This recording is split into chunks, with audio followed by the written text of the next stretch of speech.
Hey guys, tonight we step barefoot onto the cold stone floor of a medieval monastery where the sun hasn't yet risen, but you have. Your eyelids still fight you, your blanket smells vaguely of hay, and your joints disagree with the idea of movement. Welcome to the 5th century, and congratulations, you're a monk now. You don't get to hit snooze. A harsh bell echoes from the bell tower, bouncing through the stone corridors with alarming clarity for this hour.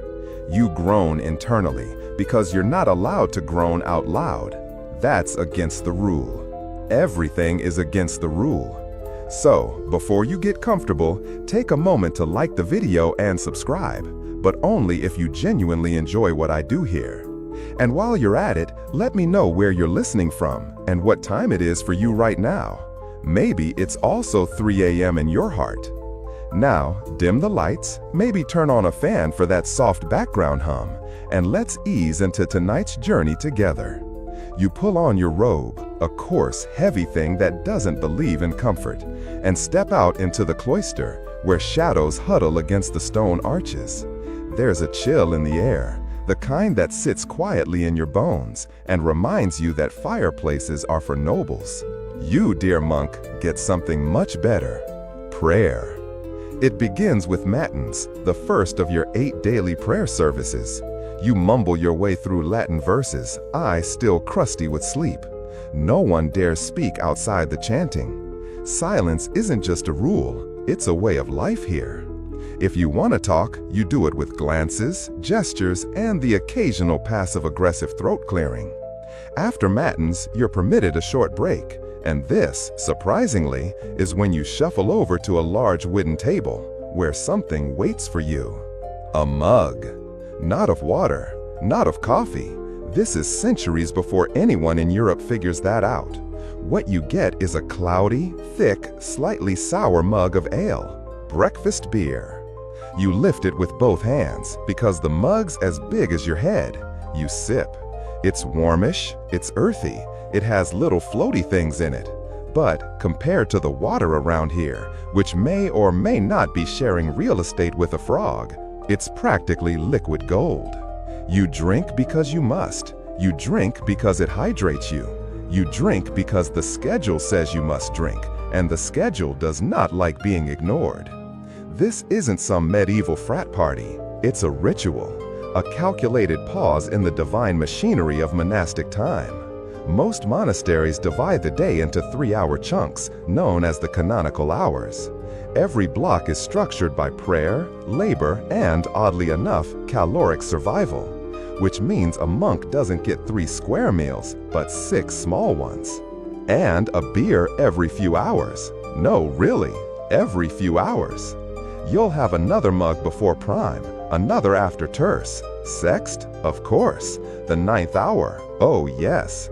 Even after Vespers, before compline in bed, a final sip for the road. Technically, beer isn't considered food or drink. It's more like grace in a cup.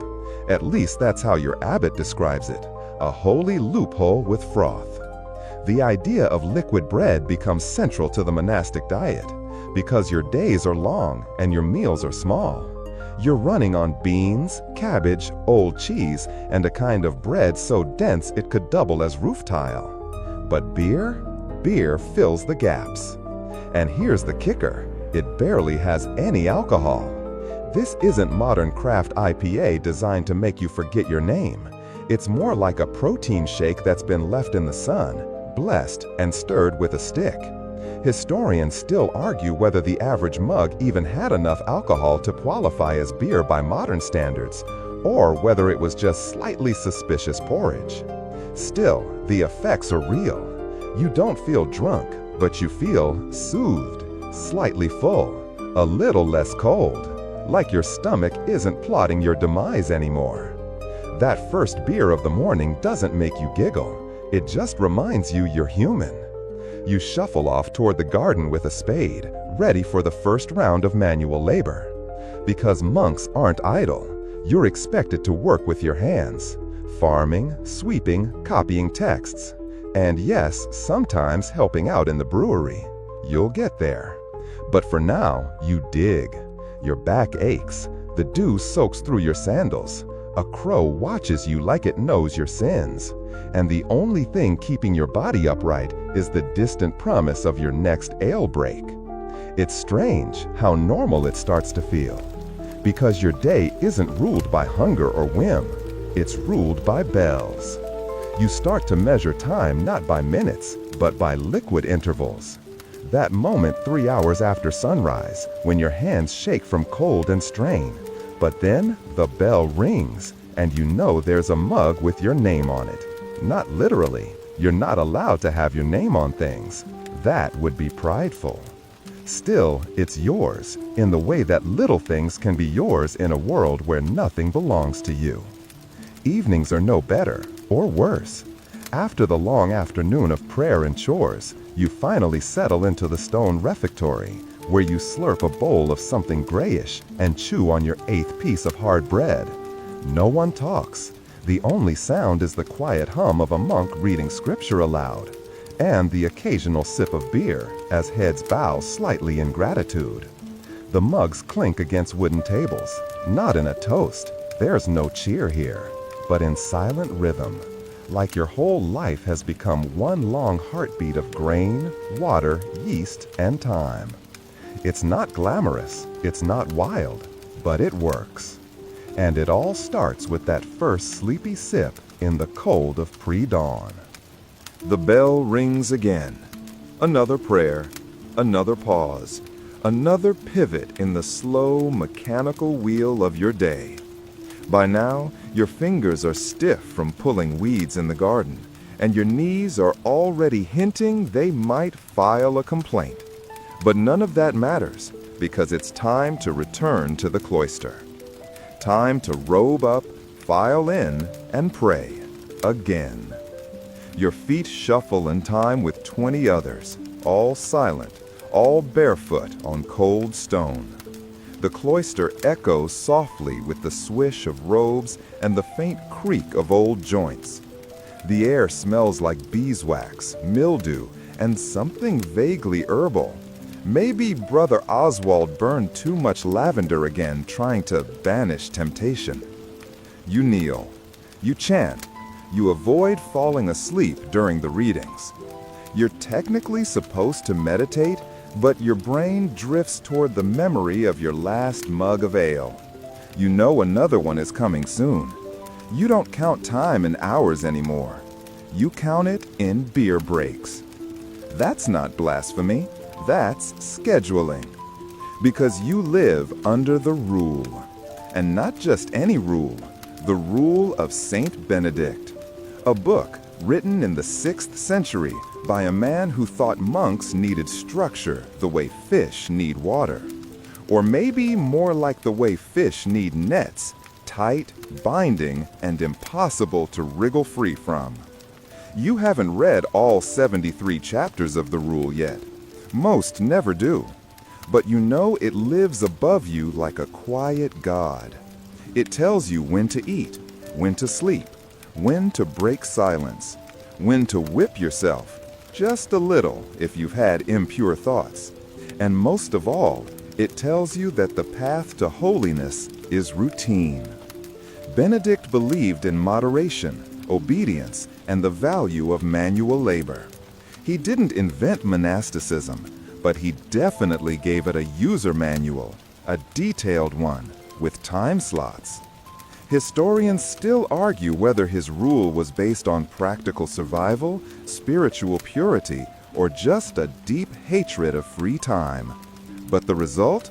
Your life is a clock, a deeply spiritual, beer-oiled clock. And with every 3-hour tick, you pause for nourishment. But food is inconsistent. It varies depending on the abbey's wealth, the season, or whether the cook accidentally burned the lentils again. Beer, on the other hand, is stable, predictable, almost sacred. At least that's how the monks start to treat it. The ritual of brewing it, pouring it, sipping it, it becomes an extension of devotion. And the church, clever as ever, permits it under a useful technicality. Beer isn't wine. Wine is a luxury. Wine gets you drunk. Wine is for rich bishops and sticky-faced kings. Beer? Beer is for monks. Beer is humble. Beer is monastic.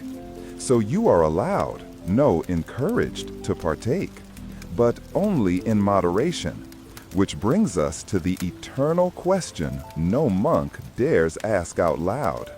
What the heck is moderation anyway? Because it turns out Saint Benedict didn't specify beer quantities in his rule. He mostly talks about wine, and even then, his limits are vague. Something like a hemina of wine daily should suffice. That's about half a liter. But for beer, nothing. Which leaves wiggle room. And monks love wiggle room. Some abbots interpret the rule strictly.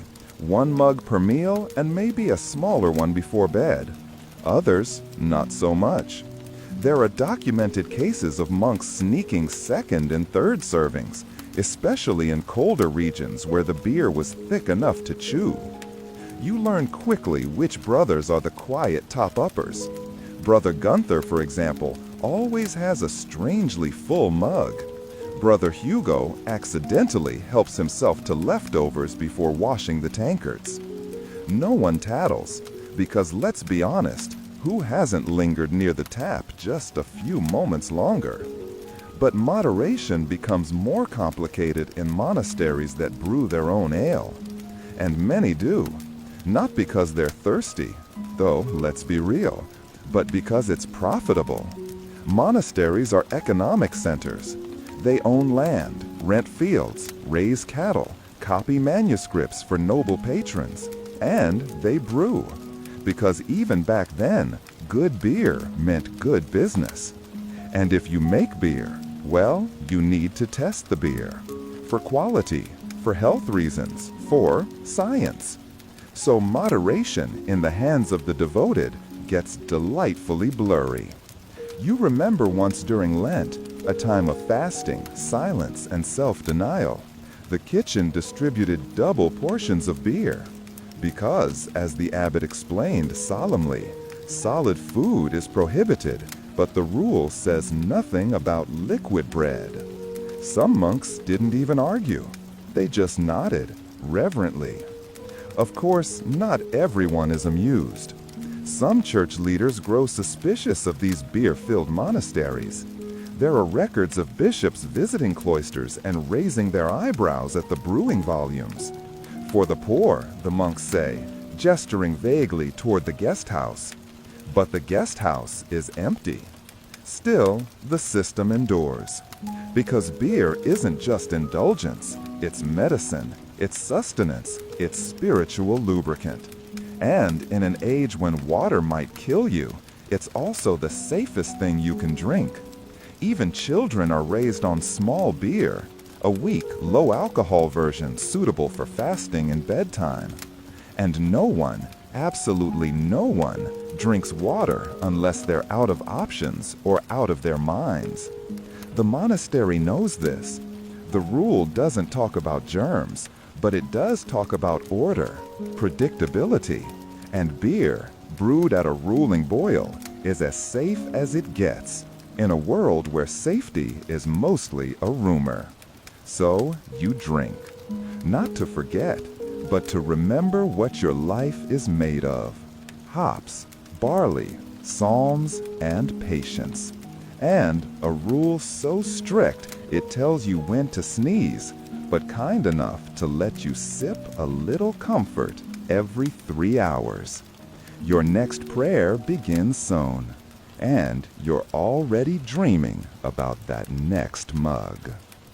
The bell rings again, its tone deeper now, almost resigned. You've begun to associate its clang with digestion. You shuffle, bow, pray. Then shuffle, bow, and sit. There's a rhythm to all of this, and at the center of the wheel turning your day is a man you've never met, but whom you obey more faithfully than your own instincts. Saint Benedict. He never set foot in your monastery. He died more than 5 centuries ago. But here you are, following his rule like it's the only map out of purgatory. Saint Benedict was born in Italy around the year 480, when the Western Roman Empire had recently gone belly up. Cities were falling apart, literacy was optional, and everyone was pretty much just trying not to die of either boredom or dysentery. Benedict saw the chaos and thought, you know what this needs? Schedules. So he left Rome and eventually founded a monastery on Mount Cassino. There he wrote his famous Regula Benedicti, the Rule of Benedict, outlining how monks should pray, work, eat, and exist without punching each other.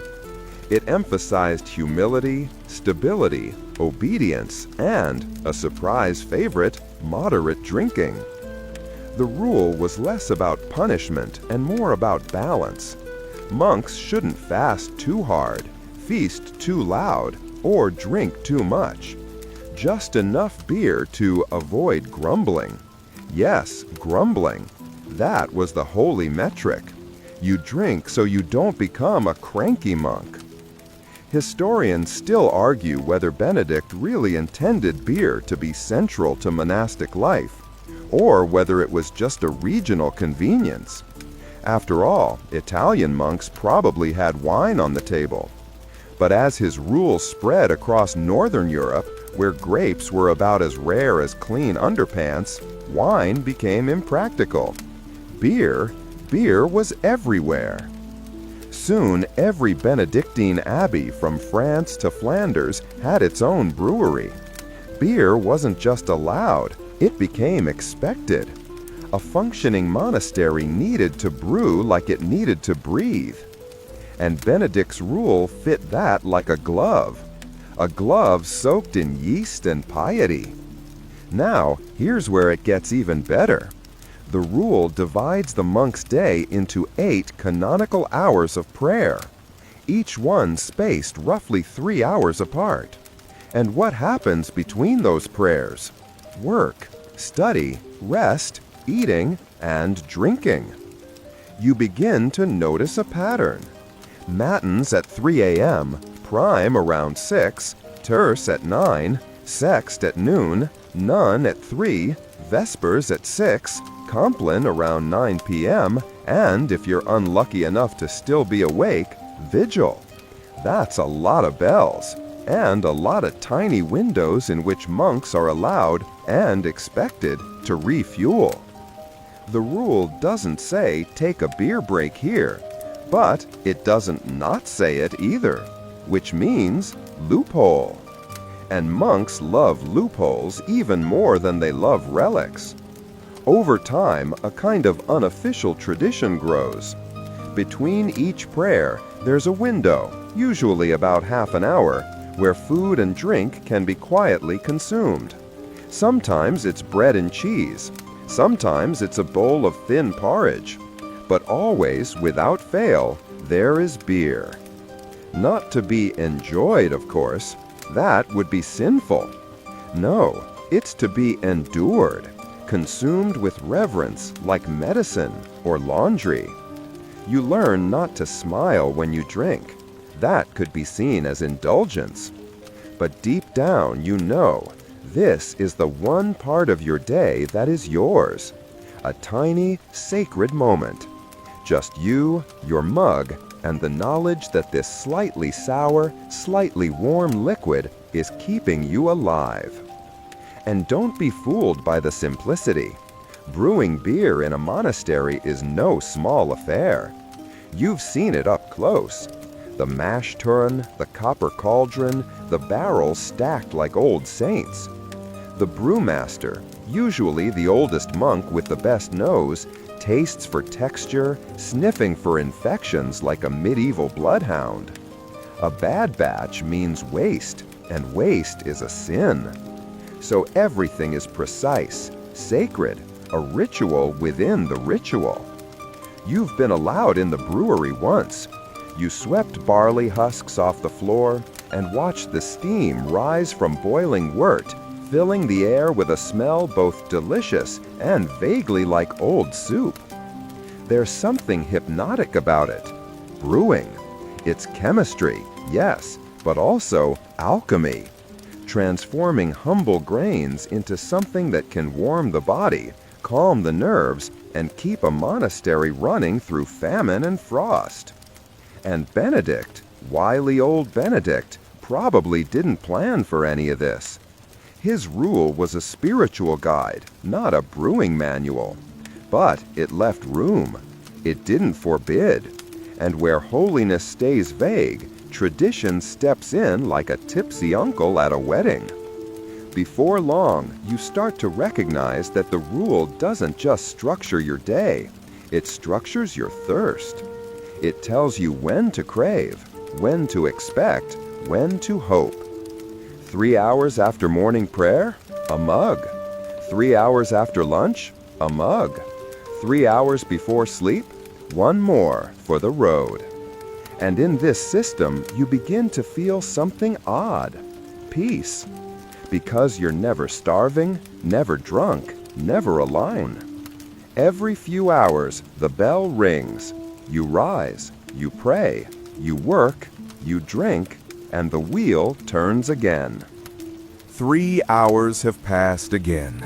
You know it before the bell rings. Your stomach knows it, your throat, dry and slightly dusty from copying texts all morning, absolutely knows it. Even your knees, creaking as you stand up from the hard bench, are aware it's time. The bell tolls, and you make your way, slow and silent, to the cloister's small refectory. There are no gold goblets here, just simple wooden mugs, each the size of a small loaf of bread, each filled with what you now think of, fondly, as the usual. You wrap your hands around the mug. It's still warm from the brewing, thicker than anything modern drinkers would dare call beer, somewhere between a meal and a memory. You take a sip. It's malty, bready, faintly sweet if you squint with your tongue. And yes, it's your 4th mug today.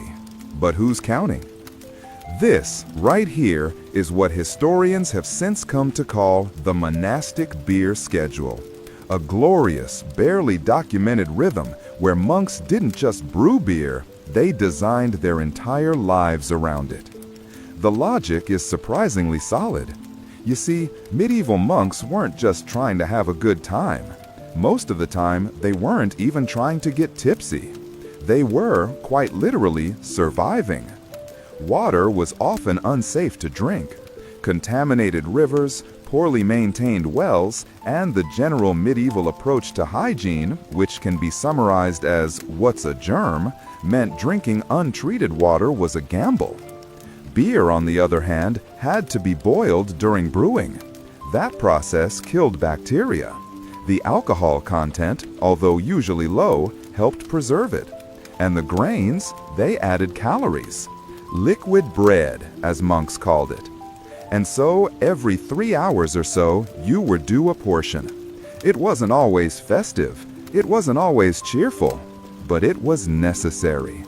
And, as a bonus, it helped keep you from fainting during lauds. Now, that doesn't mean monks didn't enjoy it. Technically. But you were expected to drink quietly, reverently, with a kind of focused grimness usually reserved for funerals and reciting psalms about your own unworthiness. Still, you know a few monks who look suspiciously happy after sext. You begin to understand something important. Beer in the monastery is not a drink, it is a system. It structures everything. The kitchen keeps track of barrels like they're relics. The cellarer, who oversees the monastery's supplies, is basically a logistics general. He knows exactly how many mugs are consumed per day per brother. He knows how many visitors will arrive and how many extra gallons must be ready just in case. He tracks barley like a dragon tracks treasure. And it's not just about monks. Pilgrims, paupers, and passing nobles often stop by. drawn by the monastery's reputation for piety and, let's be honest, the ale.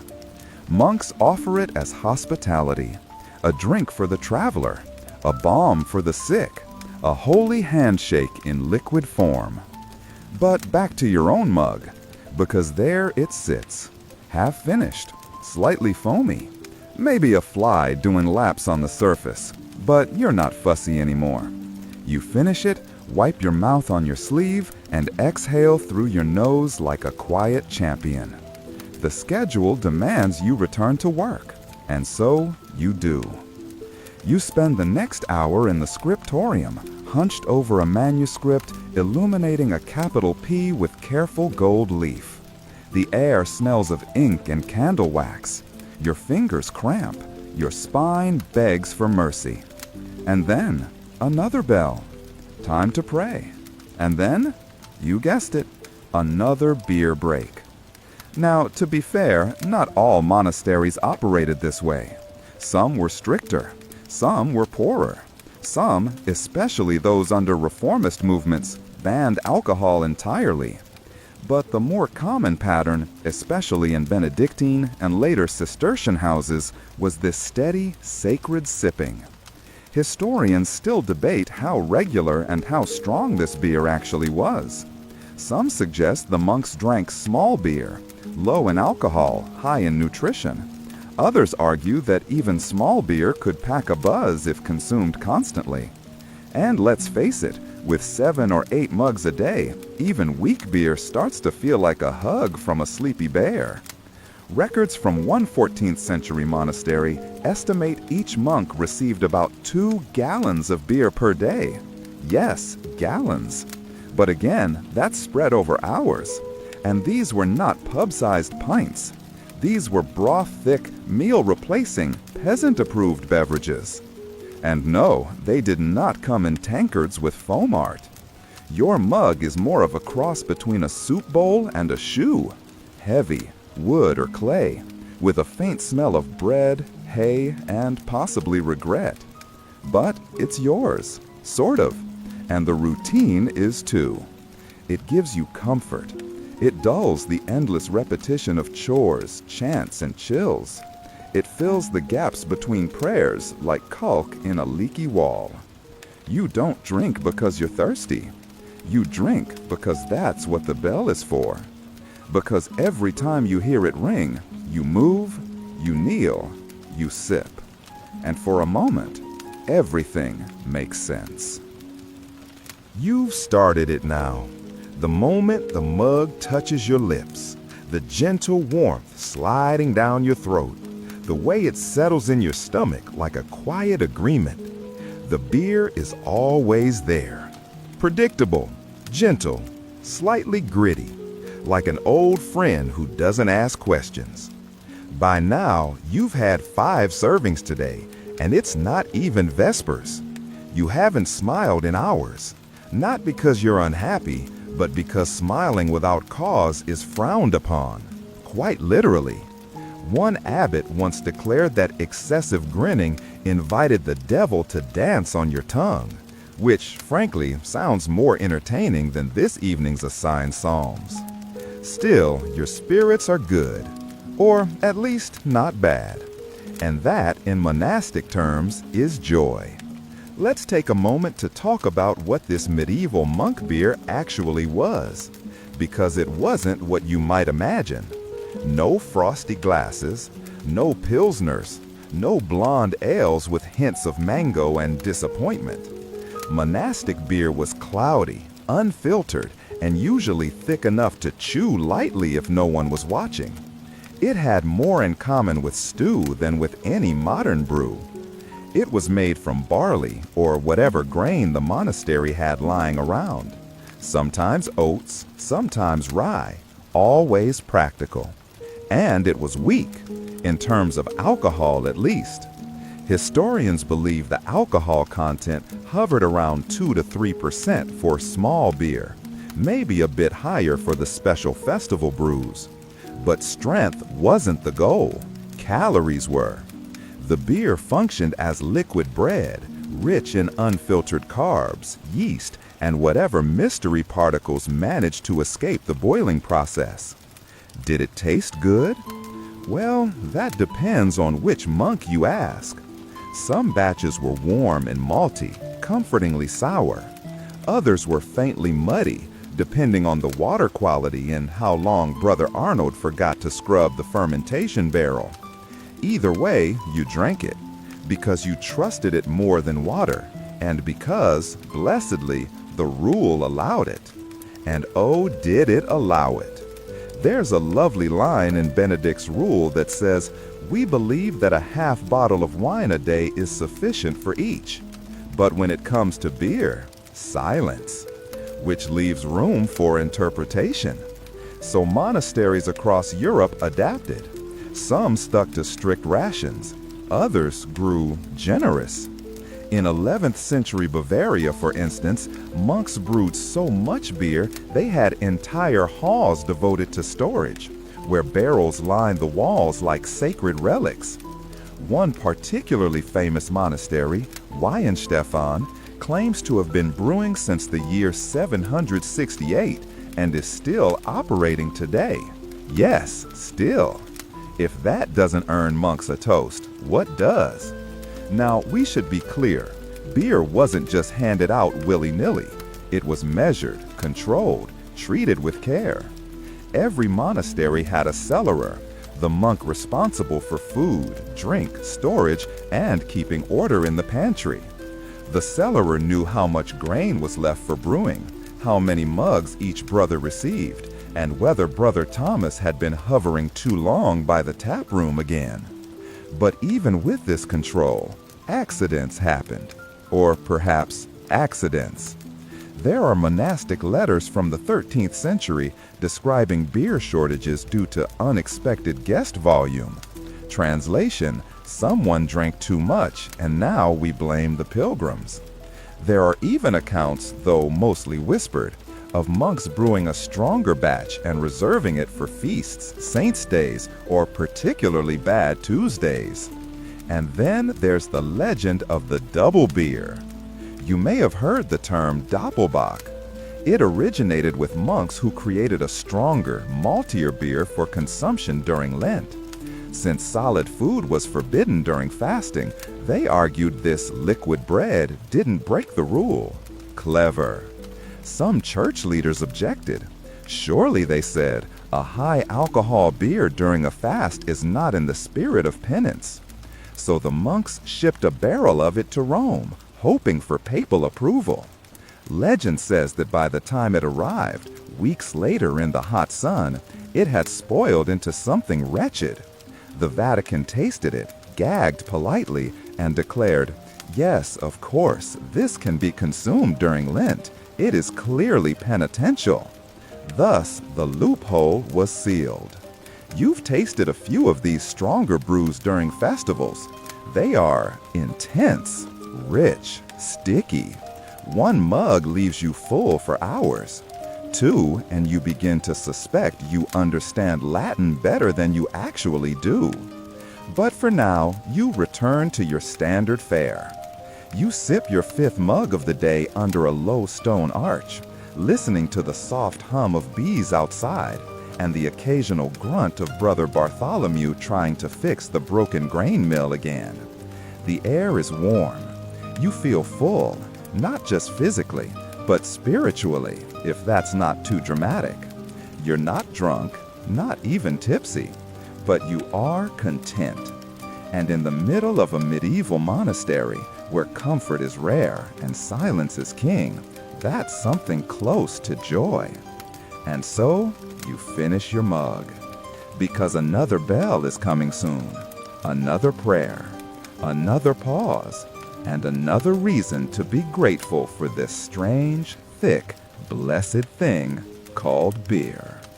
The brewery smells like damp wood, boiled grain, and wet linen. You've only recently been assigned to assist here, a quiet promotion, if you can call lifting barrels and hauling firewood a promotion. Still, you prefer this to sweeping the library cloister where the candles smoke too much and Brother Sylvester corrects your Latin under his breath. In the brewery, no one talks.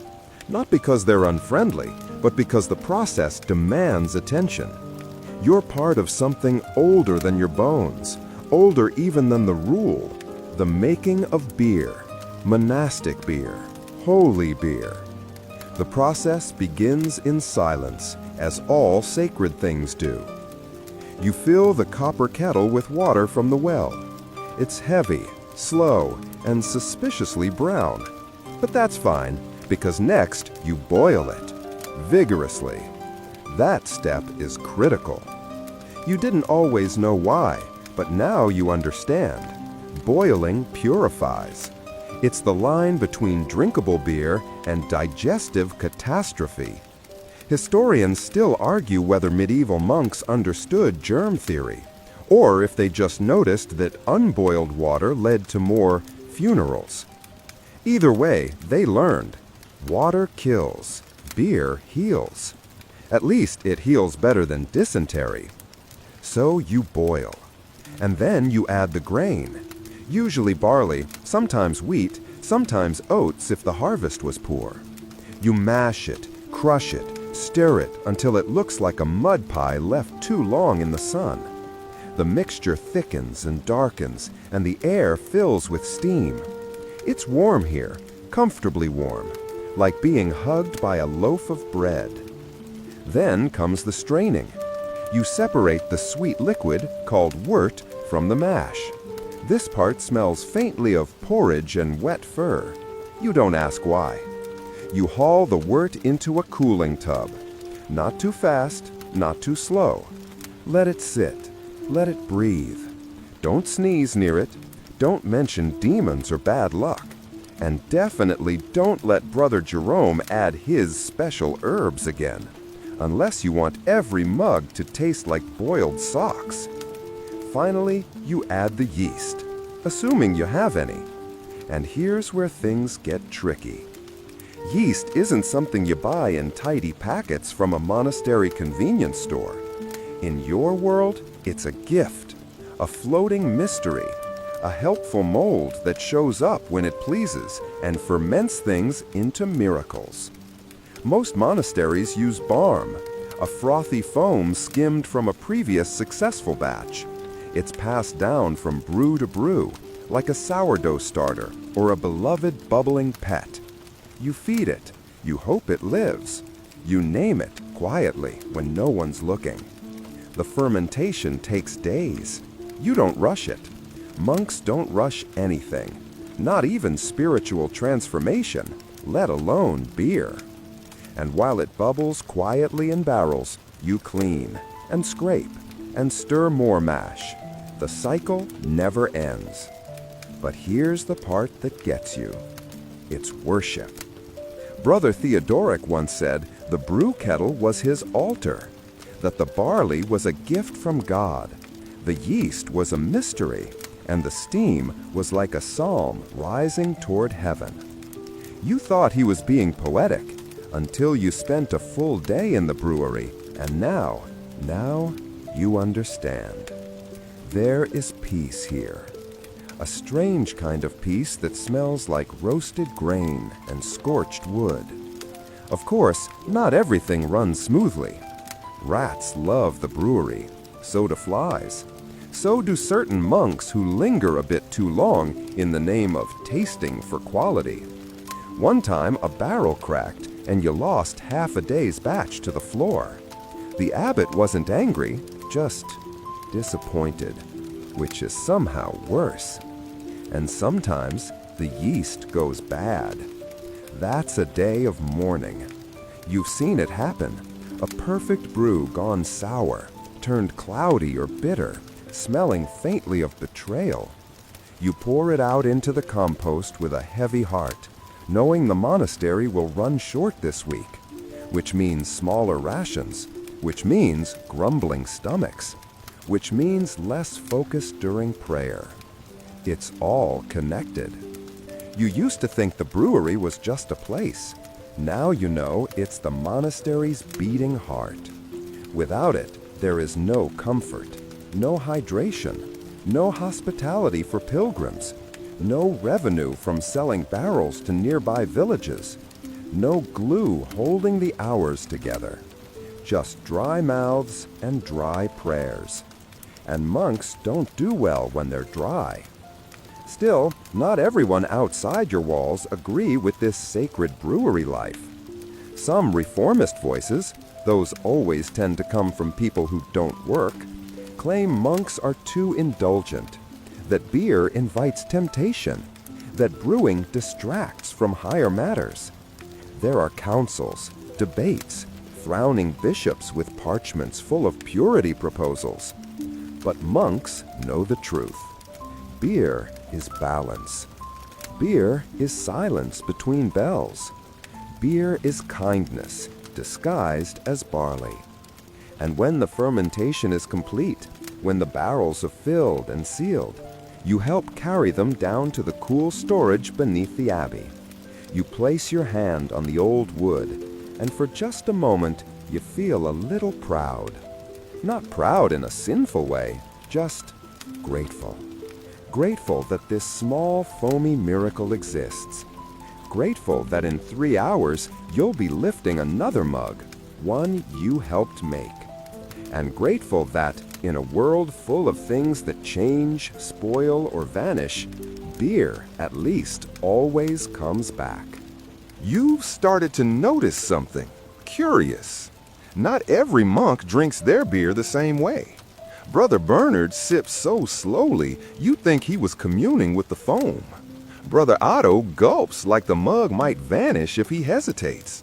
And Brother Clement, well, Brother Clement makes noises that are somewhere between appreciation and unrepentant pleasure. You're not supposed to enjoy things that much. The rule says moderation. And Clement has a very generous idea of what moderation looks like. Technically, the rule is vague on this point. It says nothing about barley, nothing about yeast. It offers no measurements in liters or pints. It simply warns against excess, against drunkenness, sloth, or turning your meal into a celebration. So monks start walking a theological tightrope. You drink enough to nourish the body, soothe the nerves, avoid fainting during Compline, but not enough to stagger. Still, temptation brews alongside the beer. You've seen it, on feast days especially, when the kitchen pulls out the good stuff, richer, sweeter, thicker beer, sometimes laced with herbs or honey. Suddenly, monks are humming hymns louder than usual. A few slur their psalms. One time, Brother Hugo tried to hug the abbot, twice. That batch had a little too much warmth, the cellarer later muttered. Historians still argue whether monks regularly got drunk or simply built up an impressive tolerance. Surviving records suggest a bit of both. Some abbeys had strict logs tracking each brother's daily consumption. Others, well, let's just say the ink on the ration parchment got suspiciously smudged around feast days. But here's the theological defense that gets trotted out again and again. We drink not for pleasure, but for discipline. The idea is simple. Beer, when integrated into the strict rhythm of monastic life, becomes a tool of order, not indulgence. It breaks the day into manageable segments. It nourishes the weak. It encourages moderation through regularity. You don't binge, you pace. You don't crave, you anticipate. You don't revel, you receive. That's the party line anyway. But the tension is real. You've heard whispers in the cloister walk, quiet debates in the scriptorium. Is this truly modesty or comfort wearing a monk's robe? After all, why are the barrels always full? Why do the monks in colder regions get more than the ones in the south? Why does the abbot get the first taste? And yet, nobody dares suggest cutting it out entirely. Because what's the alternative? Water? You've seen what the village drinks.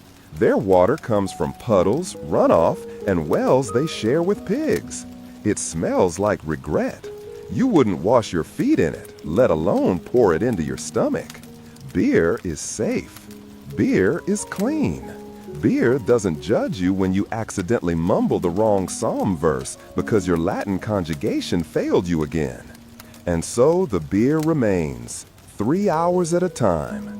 But the line between holy habit and personal indulgence begins to blur. Some monks try to cover their growing fondness with excuses. Brother Martin says he needs extra beer for medicinal reasons.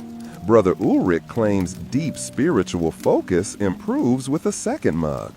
Brother Paul says God told him to drink more during a dream. You suspect Brother Paul was dreaming during lunch and not prayer. One monastery even created 3 types of beer: pauper's beer, weak, watery, and served to guests and pilgrims; brother's beer, stronger, with more body and flavor; father's beer, rich, honeyed, and reserved for abbots and dignitaries. You tasted father's beer once during a feast. It was divine, warm and silky, like drinking a hymn. You only got half a mug. Brother Clement got 3. You didn't ask why. There are reports from visiting bishops that some monasteries kept private casks for high-ranking monks. One even described a secret storeroom behind the library where brews of unusual potency were hidden beneath the stairs. That bishop was later reassigned, possibly for excessive curiosity. Still, the practice persists, not because monks are sneaky, but because they're human. They wake early, work hard, live cold, pray constantly, and never touch another human being for comfort. A good beer, shared quietly in silence, that's not a vice.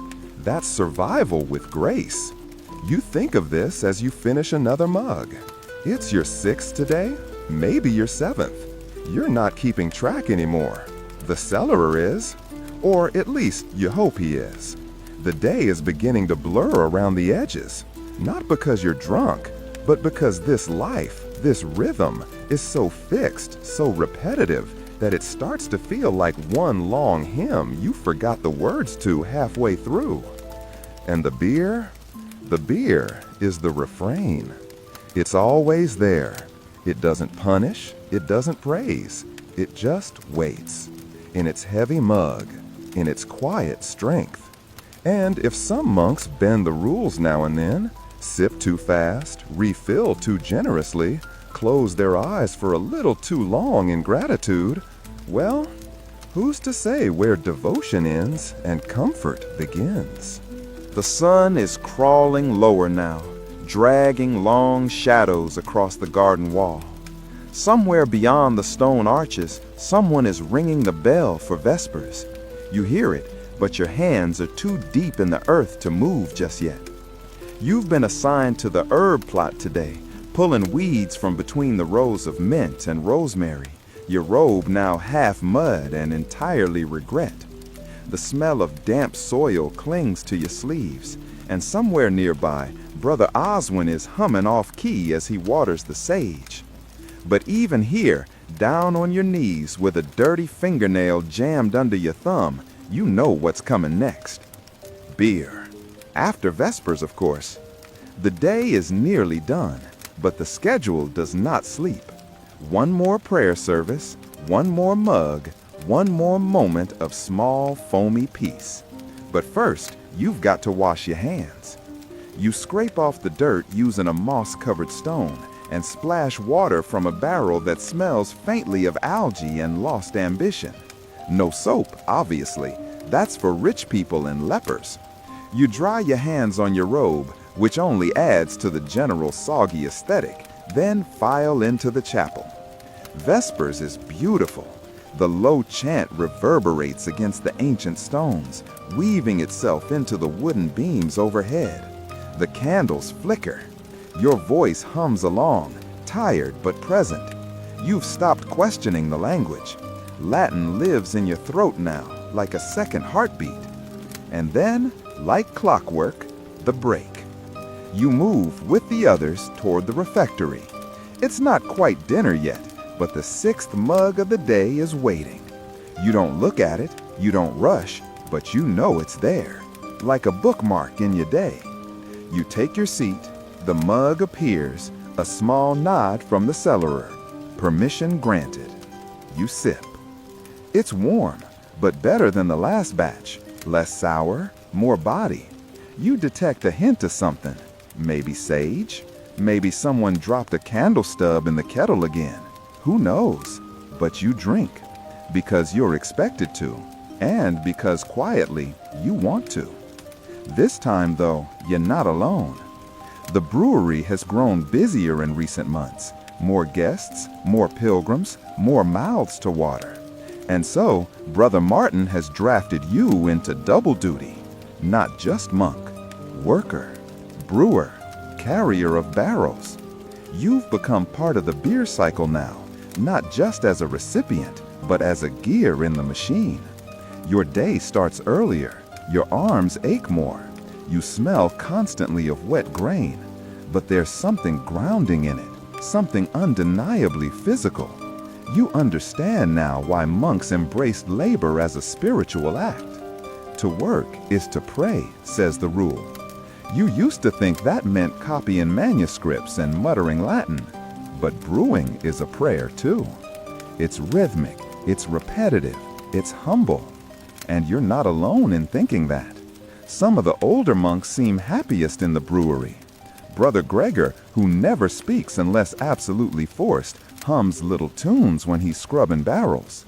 Brother Anselm, who hasn't smiled in a decade, actually chuckled when the mash overflowed and soaked his sandals. These men aren't drunks. They're not indulgent. They're disciplined, serious, pious, and they happen to be brewing some of the most consistent, safest, and strangely comforting beer in the region. Word gets around.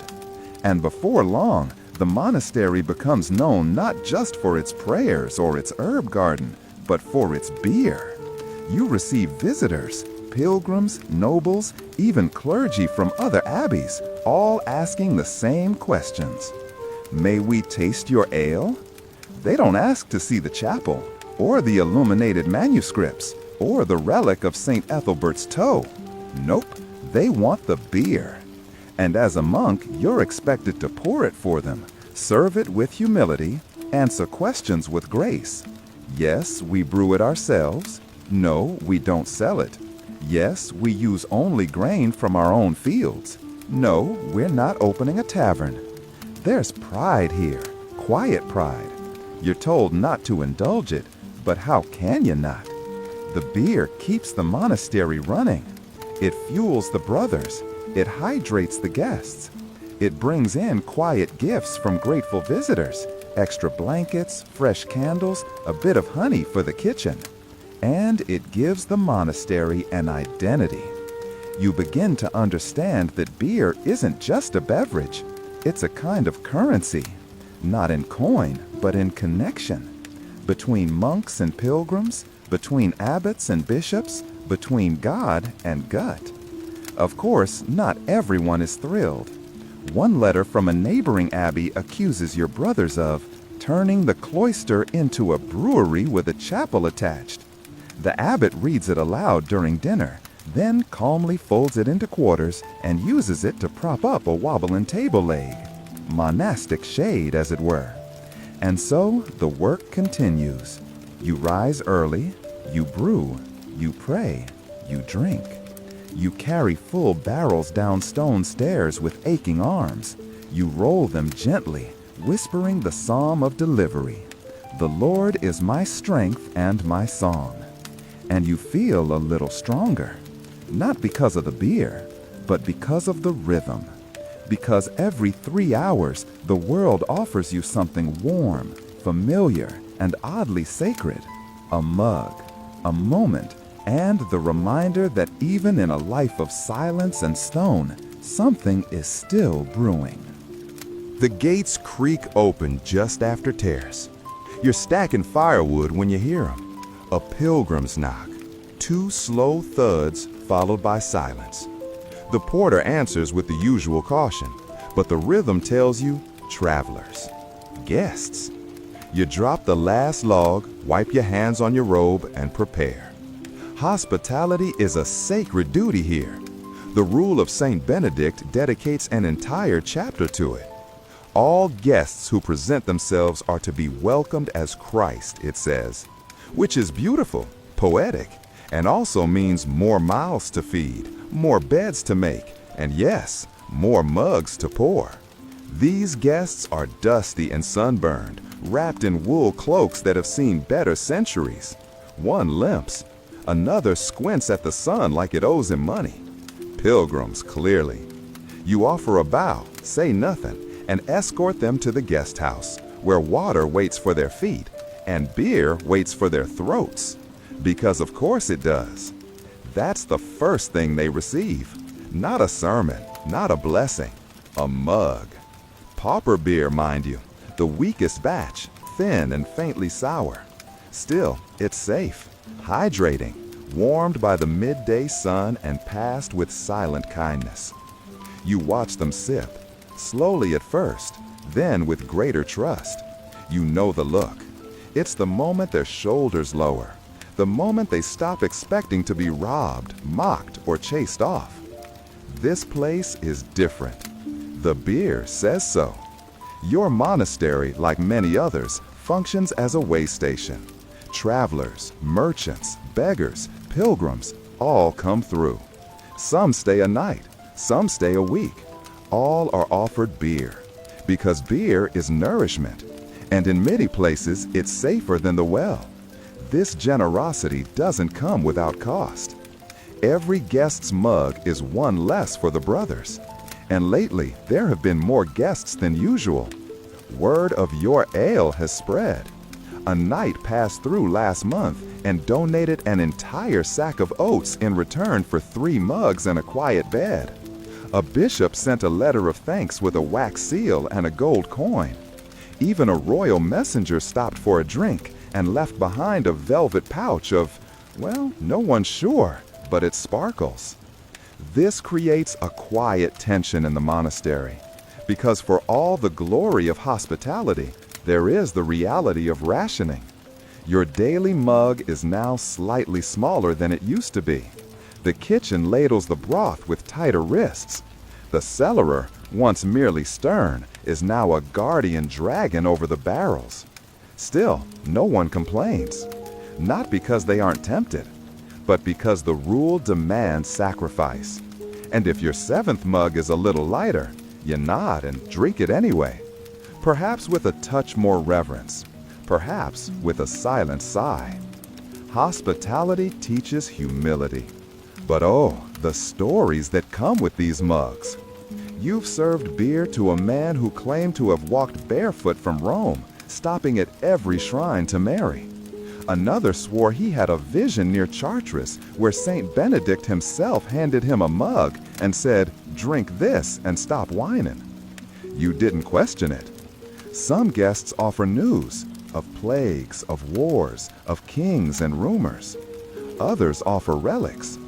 One elderly woman presented the monastery with what she claimed was the toe of Saint Lazarus, wrapped in linen, still damp. Brother Gregory promptly buried it in the garden. Guests also bring habits. Some are too loud, some slurp, some get greedy and ask for a second mug before finishing the first. A few try to sneak away with the mug itself, tucking it into their cloaks like it's a holy chalice. You're taught to correct gently. Offer a second mug only if permitted. Retrieve the stolen ones with grace, and, if necessary, a firm hand. Still, the rule never says hospitality is easy. It says it is holy. And so you serve, with hands that are tired and patience that wears thinner than the beer. Not all monasteries are so generous. In harsher regions, monks ration beer only to brothers, locking the rest behind heavy doors. Some abbots grow protective, convinced that the beer is too precious, too pure to waste on those who have not earned it. Your abbot disagrees. He says each mug poured for a stranger is a hymn sung in silence. And you've come to believe him, because you've seen what one mug of warm beer can do. It lowers voices, opens hands, softens the edge of fear. It makes a weary traveler feel like a human being again. And in a world of knives, disease, and winter, that's not nothing. Later, after the guests are fed and bedded, after your final prayer and your final mug, you step outside.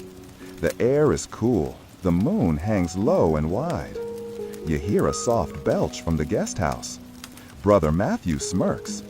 You say nothing, because somewhere in that belch is the sound of a man whose journey just became bearable. All thanks to a little wooden mug and the monks who pour it without pride. You smell it before you see it. Burnt grain, wet smoke, something acrid and sharp, like scorched wood in disaster. The morning bell never rings. Instead, you wake to shouting. Not the kind of shouting permitted in the rule. Real shouting. You stumble into your sandals, robe half-fastened, heart already racing as you bolt across the courtyard. It's still half dark. Fog clings to the ground, glowing orange where the firelight seeps through it. The brewery is burning. The roof's already gone, collapsed inwards like a broken rib cage. Sparks burst out of the rafters, shooting skyward like furious stars. You hear the desperate slap of wet sacks hitting flames, the frantic scooping of water, the splinter of a beam finally surrendering to heat. You don't hesitate. Monks don't scream, not even now, but the panic is real. You join the bucket line, passing wooden pails in silence. The water hisses and flashes into steam. Useless. It's too late for saving. Now it's just about containing. The smell is worse up close. Burned malt, smoldering straw, and the sharp, sour tang of boiling ale. You taste it in your throat. It's like every failed batch you've ever brewed, magnified 100-fold. By sunrise, it's over. The fire is out, and the brewery is gone. You stand barefoot in the blackened wreckage, staring at the remains of the copper kettle, now twisted like a sleeping serpent. The barrels splintered, the mash tun charred and split, the yeast gone. Brother Hugo weeps quietly. No one tells him to stop. Historians often romanticize monastic beer as an eternal thing, a quiet tradition unbroken by time. But the truth is, it was fragile. One stray ember, one overturned lamp, one lazy monk leaving grain too close to the hearth. Just like that, months of work are ash. And it's not just the beer that's lost. It's the routine, the nourishment, the comfort, the schedule. The abbey is quiet that day, too quiet. You skip your usual prayer intervals, not out of rebellion, but because your body is confused. You were supposed to have your morning mug after lauds. Your stomach noticed its absence before your brain did. Even the birds seem quieter, as if nature itself knows something holy was lost in the smoke. But monks are not allowed despair. The rule says if a brother fails, he must rise again. If the oven breaks, you repair it. If the barn burns, you rebuild. If the brewery is destroyed, you begin again. So you do. The next day, you're assigned to the salvage team. You pick through ash with a wooden rake, recovering anything still usable. Nails, unburnt planks, iron hoops from old barrels. You gather stones, rinse them in the fountain, and stack them for rebuilding. Brother Arnold finds a sealed jar of yeast, miraculously intact, buried beneath a collapsed shelf. You call it a sign. Others call it luck. Either way, it's enough. You dig, you scrub, you carry stone. By week's end, a new foundation is laid. The abbot blesses the first stone with a prayer so old you don't know if it's Latin or just wind. A few monks whisper jokes. Maybe this batch won't smell like Brother Clement's sandals, but most remain solemn. Because this isn't just a structure. It's the lungs of the monastery. Without the beer, brothers faint in the fields. Without the beer, the guests grumble and leave early. Without the beer, the bells ring hollow. So you build fast. Too fast, maybe. On day 4, the rains come. Cold, soaking rains. You huddle under tarps, trying to protect the new frame. But the water seeps in. The barley stored nearby begins to mildew. And then, as summoned, come the rats. Tiny, furry omens of doom. They gnaw through sacks, chew the drying ropes, leave tiny footprints in the mash like smug graffiti. You chase them off with a broom. Brother Oswin swears he saw one dragging an entire bread crust across the cloister. You believe him. Still, the work continues. You learn to brew again. You boil in borrowed kettles. You ferment in smaller batches, using old wine barrels repurposed for ale. The first few batches are drinkable, barely. You call it penitence ale. It's thin, bitter, and slightly smoky. Brother Matthew says it tastes like sin. The abbot sips it in silence and declares it acceptable for Lent. You laugh harder than you should. But slowly, it improves. You experiment. A pinch of rosemary, a shorter mash, cooler fermentation. Every tweak, every decision becomes a prayer, a small act of worship. By the next season, the monastery is back on schedule. Beer is flowing. Mugs are full again. The bells feel warmer when they ring. And the brothers, they're smiling, just slightly, just enough to be forgiven. Because they remember. They remember what it felt like to pray without ale, to work without rhythm, to sleep with dry throats and aching bellies. And they know now, more than ever, this beer isn't luxury. It's structure, safety, sacred. And from the ruins, it rose again. Like so many things in this strange, quiet world of stone and ritual, one mug at a time. You're not supposed to question it. You pour the mug, pass it along the refectory bench, return to your place. You drink, as always, in silence. But today, the taste is different. There's something new in the beer. Not bad, not spoiled, just unfamiliar. A sweetness, a sharpness, a faint bitterness that wasn't there before. You glance at Brother Theodoric. He nods once, barely a twitch of the brow. That's confirmation. He tasted it too. It doesn't take long before the whispers start. Hops. That's the word passed between silent mouths. Not rosemary, not sage, not mugwort or heather or ground ivy. Hops.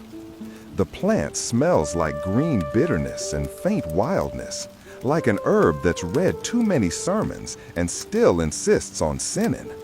You've seen the vines growing wild near the edge of the monastery fields, creeping up fences, curling around barn posts, sticky with strange yellow dust. Until now, you thought they were weeds. But someone, perhaps Brother Paulus, has been experimenting. And it changes everything. You see, monks have always added herbs to their beer. The older tradition was called grut, a mix of spices, roots, flowers, even tree bark. Every abbey had its own blend. Some guarded their recipes like holy secrets. Others simply threw in whatever didn't kill people. But hops are different. They do more than flavor. They preserve. Beer made with hops lasts longer, doesn't sour as fast, keeps pilgrims from spitting it out after 2 days on the road. You can ship it farther, store it longer, and, most notably, it tastes cleaner.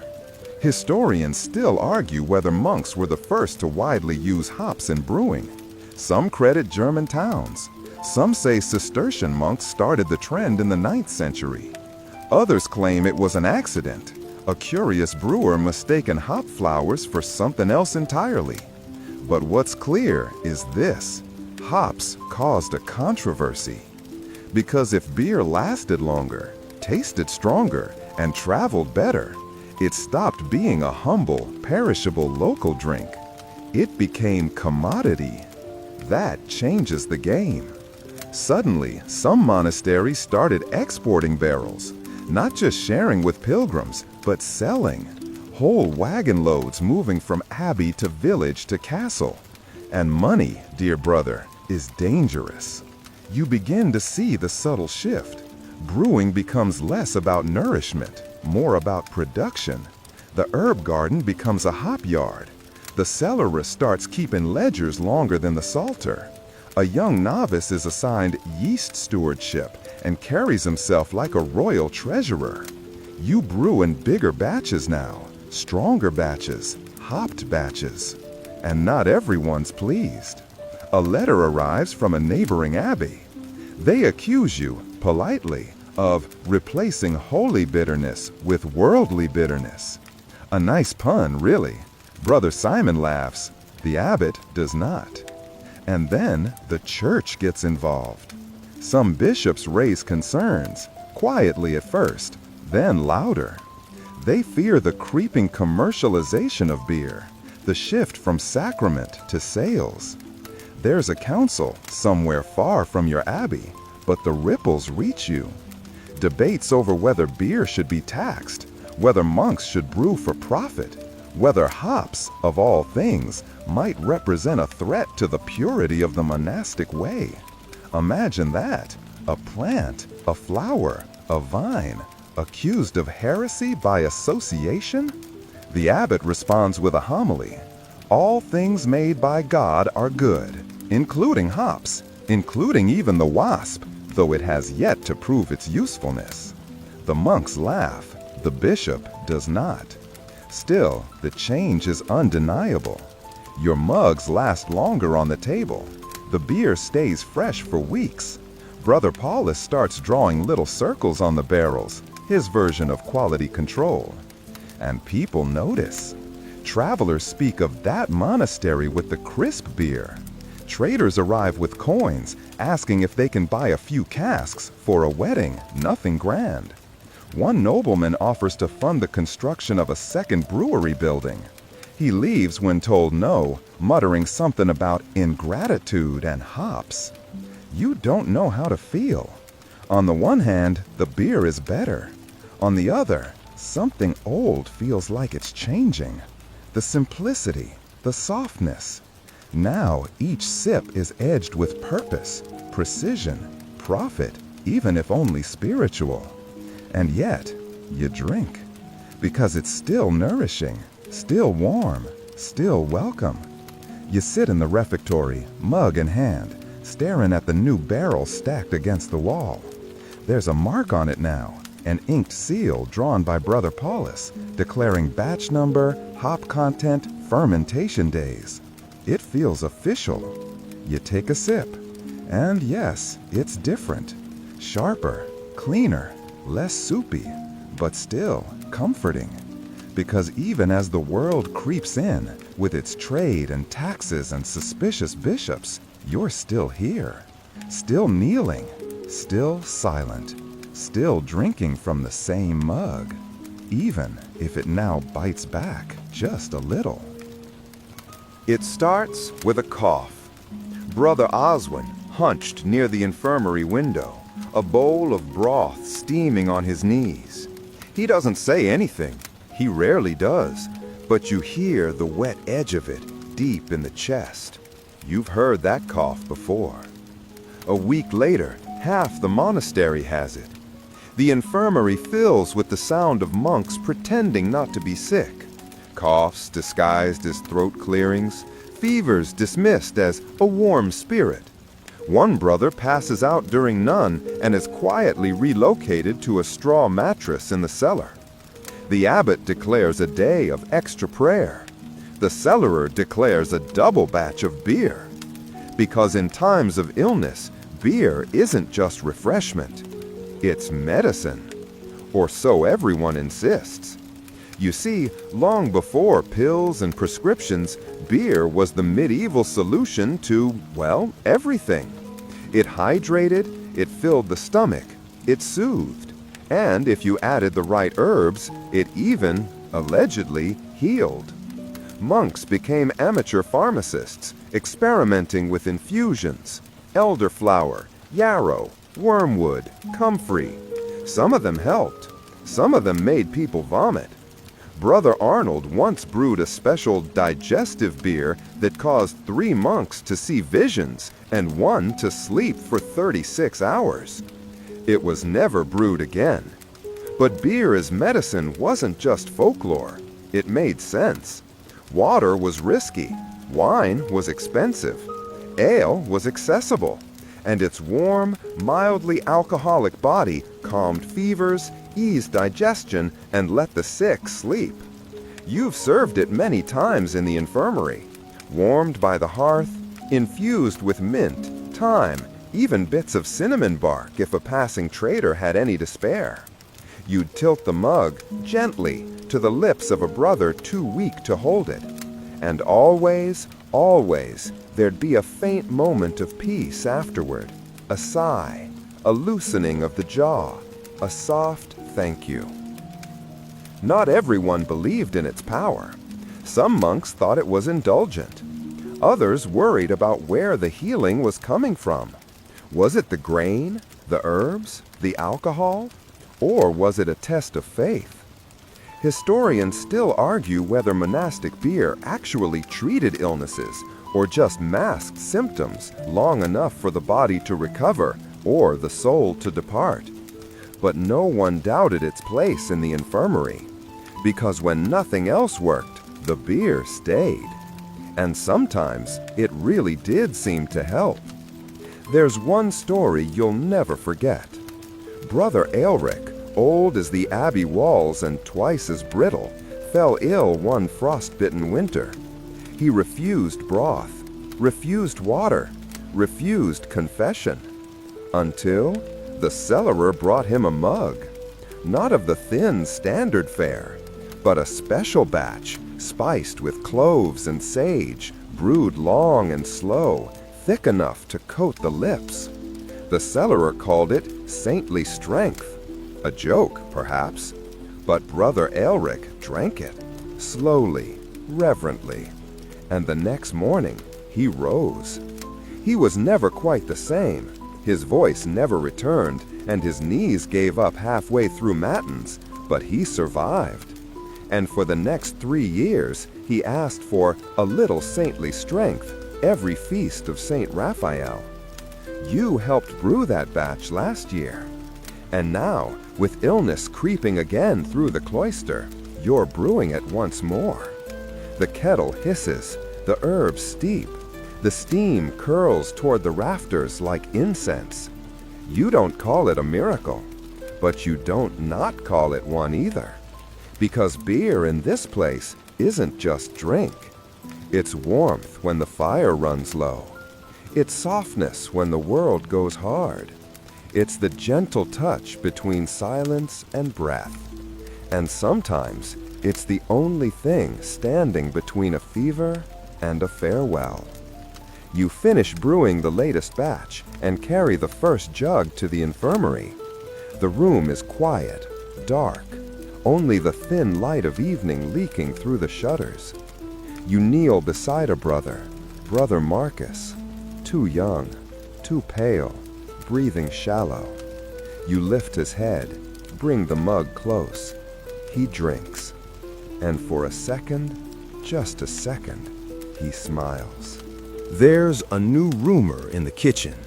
They say the monks down at St. Ulrich's have started serving 3 types of beer. Not just one for the brothers and one for the guests. No, now they brew a festival ale. Twice the malt, stronger, darker, almost sweet. You hear about it from Brother Hugo, who heard it from a traveler, who heard it from a tanner, who swears he got drunk off 1 mug and spent the next 3 hours confessing to a goat. You try not to laugh, you really do, but you also feel a twinge of something dangerous. Jealousy. Not just of the beer, though yes, it sounds heavenly, but of the reputation.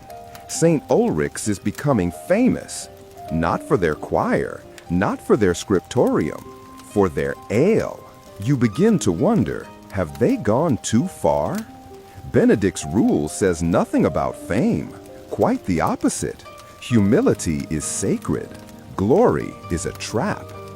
But what happens when people start making pilgrimages not to the relics, but to the keg? It's not just St. Ulrich's. Word is, the abbey at Lambrecht has built a new brewing hall the size of a barn. Heated floors, lead pipes, a drainage system. They've started exporting barrels to local taverns. Their monks carry ledgers. And just last month, a messenger arrived at your monastery bearing a letter with a seal, not wax, but gold leaf, from the Archbishop of Mainz. Inside, a polite rebuke.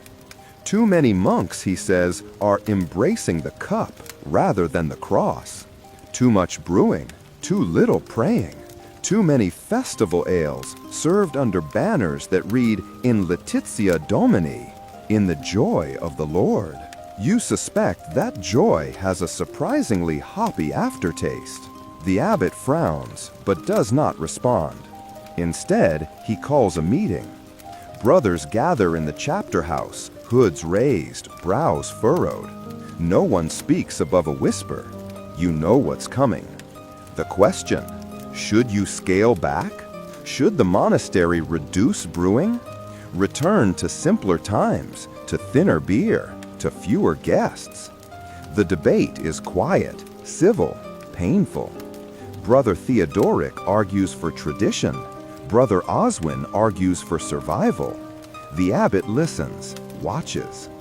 Then someone brings up St. Ulrich's again. Not the ale this time, but the aftermath. Apparently, a visiting noble became so enamored with their beer that he offered to fund a new cloister in exchange for exclusive distribution rights. A trade deal. The monks refused, but the fact that it was offered all sends a ripple through the room. That night, you lie in bed, unable to sleep. You think of barrels rolling down trade roads, of monks pouring pints with practiced charm, of abbeys turning into breweries that just happen to sing Gregorian chants on the side.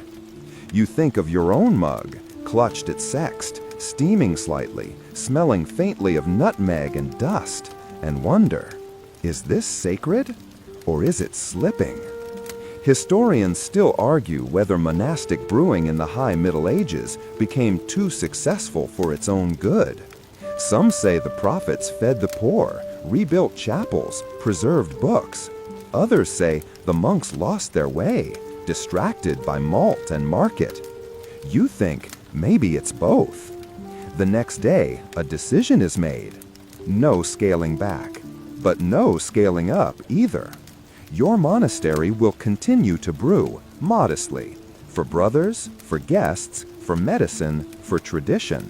But no sales, no taverns, no banners, no festival ale. Still, the temptation lingers.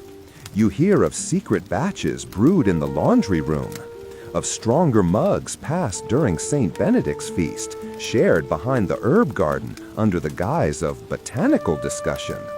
And once, in the dead of night, you find Brother Paulus fiddling with a barrel marked C7, the code for celebration brew. He doesn't look ashamed, just tired. You can't silence joy, he says quietly, not even with the rule. You say nothing, because he's right and also wrong, and because there are no easy answers anymore. Only mugs, only silence, only the echo of a time when beer was just nourishment and not a source of glory or gossip or gold. Still, when your mug arrives at none, you lift it slowly. You drink, and you give thanks, not because it's perfect, but because it's still yours. In a world that keeps pulling at the hem of your robe, begging you to become something else, this mug, this moment, is a whisper of stillness, of rhythm, of who you were before the world noticed what you were making. The bell rings, slowly, heavily. It's not the crisp call of prime or the eager clang of lauds. It's the long, sloping knell that signals change. You know it before the abbot speaks. Rumors have been swirling like steam off the brew kettle. Something's been coming.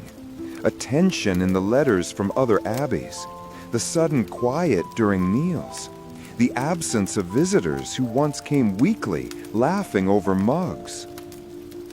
It begins with a new voice at the pulpit. A preacher, not from your monastery, not a monk. He wears black and speaks with the precision of someone who spent far too much time thinking about who isn't going to hell. He has opinions, most of them sharp, many of them about beer. Monastic excess, he says, pacing slowly in front of the chapter house. Brewery cloisters, hopped indulgence, cloaked in holiness. He uses phrases like corruption, vanity, wasted grain, unholy comfort. He quotes scripture. He snarls about beer being a false consolation. Brother Oswin sneezes during the homily. You suspect it's strategic. But the message is clear. The world is changing. This is reform. The Protestant Reformation, they're calling it now, though you don't hear that word for a few decades. All you hear is anger. Monks accused of indulgence. Monasteries painted as dens of idleness. Even the beer is not spared. In Germany, some abbeys are already shuttered. In England, whispers spread of royal orders dissolving monasteries entirely. Brewing kettles smashed. Yeast cultures poured out like dirty water. Mugs burned. You feel it in your gut. The keg is drying. Not because the yeast failed, but because faith is shifting. The abbot holds council for hours. You are not invited. No one is. Only the senior brothers, the oldest minds, the most calloused hearts. When he emerges, his face is pale. No more public brewing, he says. Just like that. The decision comes down like a guillotine. The guest house will no longer offer mugs to travelers. The market barrels will not be refilled. The herbs, once dried lovingly for beer medicine, are redirected to simple teas. And the festival brew? Gone. Brother Paulus weeps, not loudly, just once. A single crack in an old oak. The monastery will brew only for internal use now. Austerity, they call it. Simplicity. But to you, it tastes like loss. You spend the next weeks emptying barrels, quietly, with reverence, as though each drop might contain a verse of a psalm that will never be sung again. Guests arrive and are turned away. No beer, no mug, just water or weak broth. You feel the mood shift in the cloister. The brothers grow quieter, a little hungrier. The prayers don't change, but the spaces between them stretch longer, heavier. And yes, the beer is still there, technically. But now it's rationed tighter, less frequent, less rich. No herbs, no hops, just barley, water, and quiet. And something is lost. Not just in taste, in texture, in ritual. The beer was more than food. It was your clock, your pause, your shared silence. Now, it's reduced, dysfunctional, stripped of the joy it once held, a shadow of a blessing. Historians will later debate this moment, this turning of the tap. Was it purification or erasure? Some say monasteries had grown too rich. Others argue they were scapegoated. Still others note how beer became secularized, moved from cloisters to cities, where guilds and breweries took over. And monks? Monks became quaint footnotes in the margin of every pint. You live through it, one day at a time, one smaller mug at a time, one fading flavor at a time. And yet, the memory lingers, in the smell of toasted barley, in the sound of bubbles rising through the cask, in the weight of the mug in your palm. Sometimes you close your eyes during sext and imagine the old taste, fuller, wilder, generous. But those days are gone. The beer remains, but it does not live like it used to. You pour it now without ceremony, sip it without pleasure, pass it on with a prayer that sounds more like an apology. Because the world has turned, and the keg, once endless, has run dry. It's night again. The final bell has rung. The chapel glows with the soft flicker of oil lamps, their smoke curling upward like lazy prayers. You've said your compline. Your knees still ache from kneeling. Your back is stiff from labor. And in your hand, your last mug of the day. It's smaller now than it used to be. Thinner, plain, but still warm. You sit alone in the cloister walk, back against a cold column, robe drawn tight around your shoulders. The air smells of old wax, stone dust, and the faint bitterness of barley. You lift the mug and pause.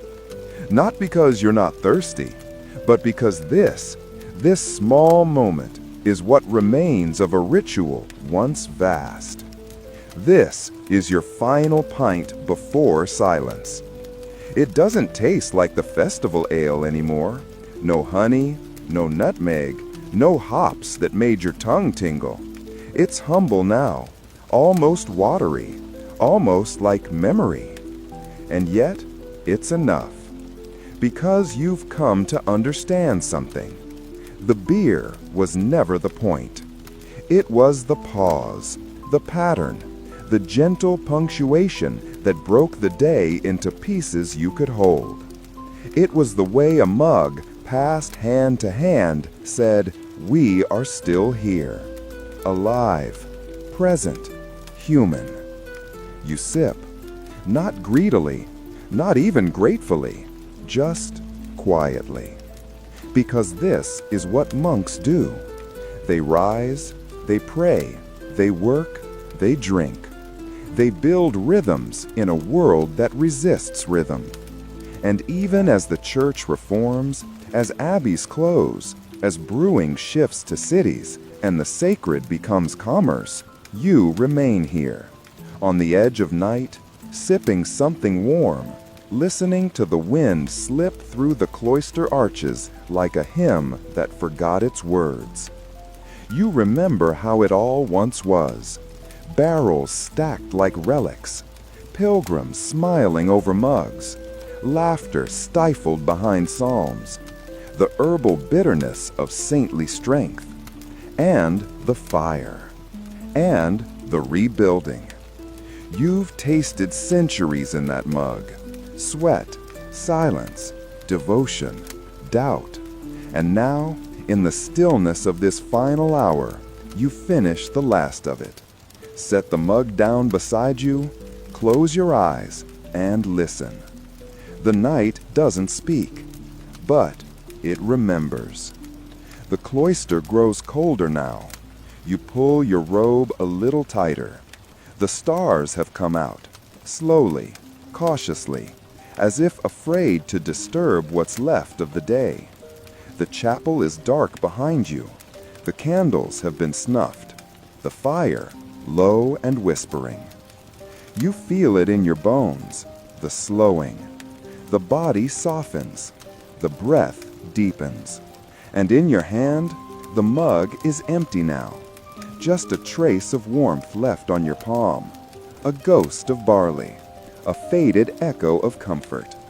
You don't need more. You've had enough. Enough ritual, enough rhythm, enough silence wrapped in stone. The bells have stopped ringing. The yeast has gone to sleep, and so will you. But before you do, let the quiet hold you. Let the weight of the day dissolve in the stillness. Let the walls fade away. The prayers don't need repeating now. They've already been said, in your steps, in your breath, in every mug you lifted without complaint. You are part of something older than fire, older than grain, older than even the rule. You are one monk, in one place, in 1 hour of history. But in your silence, there is the echo of all the others. So breathe and let it go. Let the bells stay silent. Let the mug stay empty. Let the night have you. Sleep now. You've earned it.